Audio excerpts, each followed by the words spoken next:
Could you repeat the part about them thinking it's a joke in English? Yeah, I think many of my colleagues coming here thought that this issue was still a joke, and that this had to be taken in a humorous way. But I've said to them, this is not a joke. Canadians are anxious. Canadians are proud people, and you are here in a sovereign country, and so therefore, we don't expect this to be even discussed or clearly not laughed at. And so I think you should ask them that question today. Hi, Minister. Okay, sorry. Mark Carney is expected to make his first official trip to Europe next week.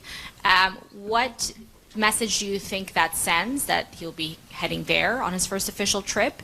And what does coordinating with European countries look like in the face of both U.S. tariffs and U.S.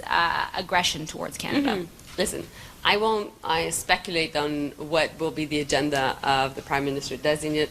Today's a big day. It's the swearing-in ceremony, so it's his day.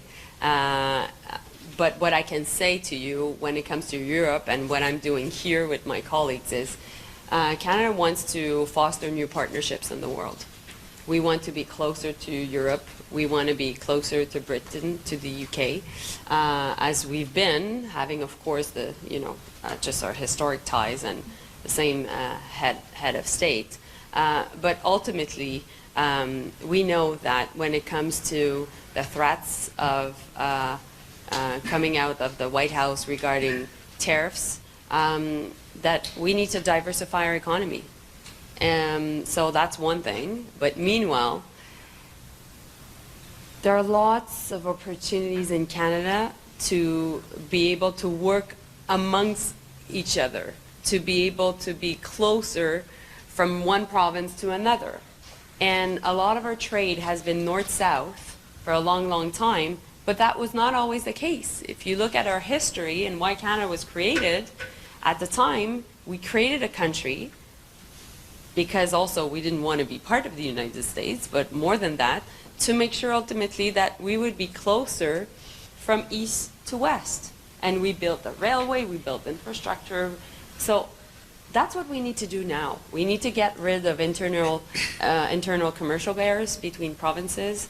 We need to make sure that we build more infrastructure, better infrastructure, that we invest in our military. Basically, I could go on and on and on.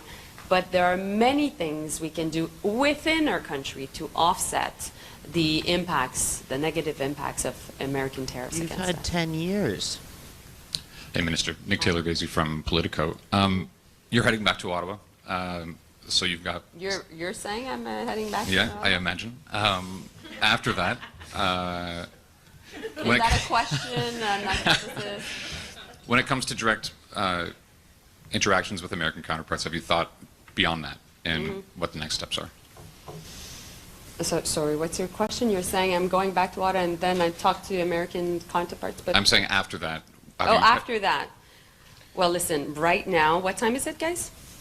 8:46. At 8:46, I'm the Foreign Minister of Canada, and I can only talk about the present.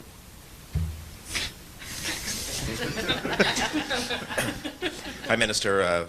Brian Platt with Bloomberg. You said earlier that you believe you're on track for a strong statement, strong communique. How would you describe the conversations at this meeting on Israel and Palestine, and how much ground have you and others had to give to the U.S. position on this? I think that when it comes to different issues, Ukraine, the Middle East, we've had sessions talking about these different issues, subjects, and the goal was to keep strong G7 unity. And we all know that when it comes to the Israel-Gaza issue and the Middle East in general, ultimately we need to make sure that the first phase of the ceasefire holds, and then we get to stage 2, and that holds too. Canada's position is clear. We believe in a two-state solution, period. And I think that you'll see in the statement that ultimately Israelis and Palestinians can only live side by side if we respect their right to self-determination. And I think that there is strong support for that approach. Last question to CBC. Kate McKenna, CBC. Good morning, Minister. Hi. I'm wondering, did you ask our allies to speak out against Donald Trump's annexation threat? And yesterday we saw two foreign ministry representatives wearing red and white. I'm wondering how did that come to be? Well, I thought they were, it was a great fashion statement. As a woman, I was really happy to see that they were, wearing red and white.